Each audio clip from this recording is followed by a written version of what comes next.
علی رضی اللہ تعالیٰ عنہ نے فرمایا، اللہ جب کسی بندے کو نیک بنانا چاہتا ہے تو اسے 3 چیزوں کا عادی بنا دیتا ہے۔ اسے کم بولنے، کم کھانے اور کم سونے کا الہام کر دیتا ہے۔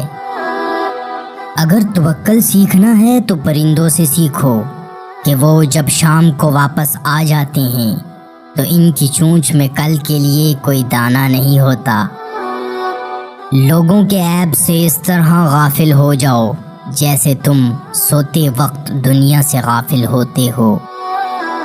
کسی کی مدد کرتے وقت اس کے چہرے کی طرف مت دیکھو، ہو سکتا ہے اس کی شرمندہ آنکھیں تمہارے دل میں غرور کا بیج بو دیں۔ اس شخص میں ہرگز دلچسپی نہ لو جو تم سے دوری اختیار کرتا ہو۔ ایسی غربت پر صبر کرنا جس میں عزت محفوظ ہو اس امیری سے بہتر ہے جس میں ذلت اور رسوائی ہو۔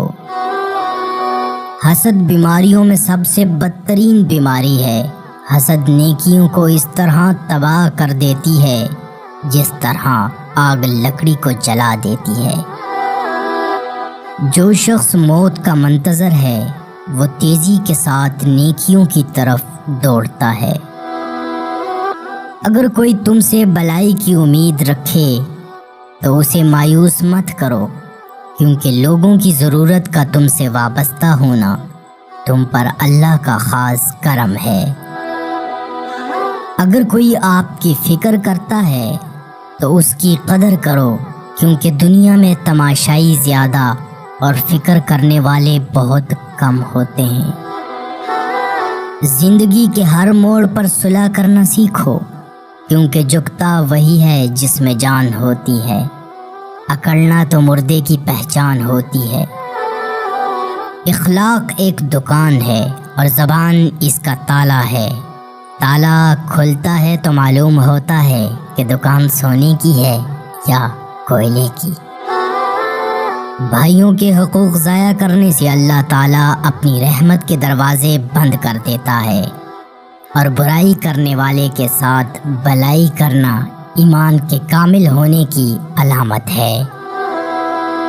جاہل ہی اپنی رائے کو کافی سمجھتا ہے، بدترین رائے وہ ہوتی ہے جو شریعت کے خلاف ہو۔